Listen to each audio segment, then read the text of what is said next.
Jadi pelarangan seluruhnya boksit mentah termasuk yang dicuci.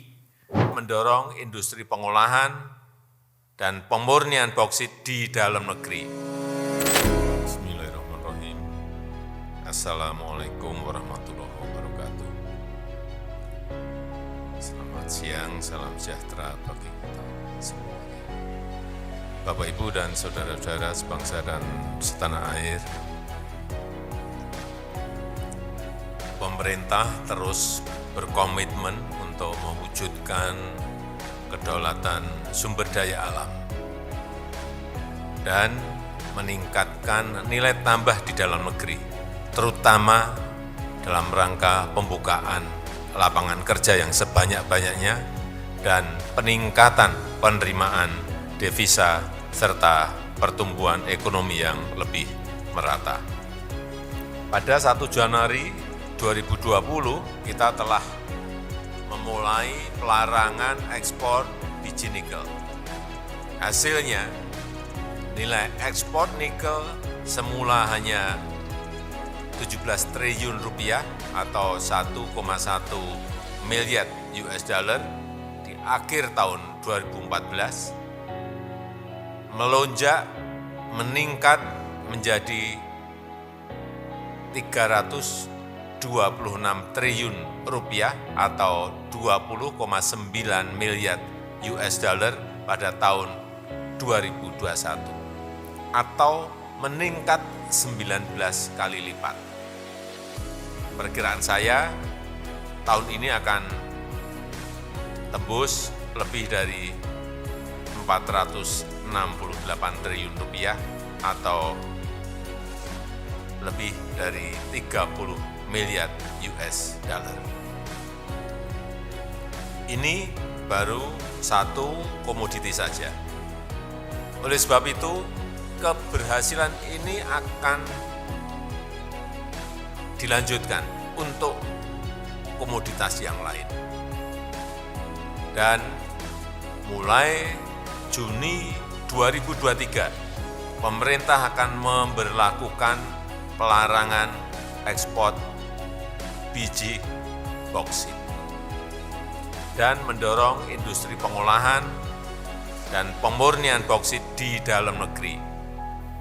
Dari industrialisasi boksit di dalam negeri ini, kita perkirakan pendapatan negara akan meningkat dari 21 triliun rupiah menjadi sekitar kurang lebih 62 triliun rupiah.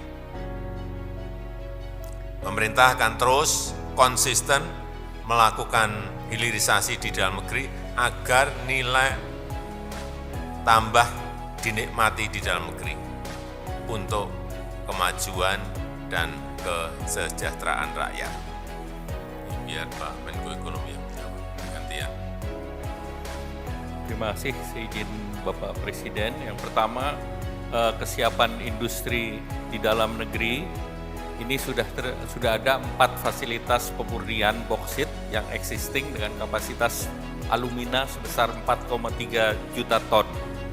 Selain itu, pemurnian boksit dalam tahap pembangunan itu kapasitas inputnya adalah 27,41 juta ton dan kapasitas produksinya 4,98 juta ton atau mendekati 5 juta ton.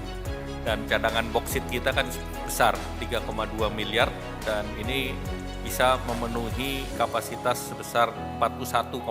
Jadi dari jumlah smelter yang disiapkan 8 tersebut masih bisa 12 smelter lain dan ketahanan daripada boksit kita itu antara 90 sampai 100 tahun masih cukup reserve yang ada. Dan kemudian yang terkait dengan produknya, tentu sesudah dari boksit dia akan masuk ke alumina, dari alumina akan masuk ke aluminium atau pemurnian aluminium ingot. Dari situ akan turun ke turunannya dalam bentuk batangan atau dalam bentuk flat. Nah, tentu nanti akan turun lagi ke industri yang sekarang sudah punya ekosistem, yaitu industri permesinan, industri konstruksi. Jadi pelarangan seluruhnya boksit mentah termasuk yang dicuci. Selama ini kan boksit bisa dicuci, kemudian diekspor. Nah sekarang yang dicuci pun tidak boleh, harus diproses di Indonesia dan itu mulai Juni tahun 2023. Nah saat sekarang jumlah daripada import aluminium oleh Indonesia itu 2 miliar dolar. Jadi tentu dengan adanya pabrik nanti berproses di Indonesia, 2 miliar dolar ini menjadi penghematan devisa. Dan tadi pertanyaan ada negara lain kan sumbernya masih ada negara lain juga yang bisa mensuplai terhadap boksit, termasuk di Australia. Jadi tentu tidak mengganggu supply chain dari mereka. Karena selama ini ya memang kita ke berbagai negara termasuk China dan Australia.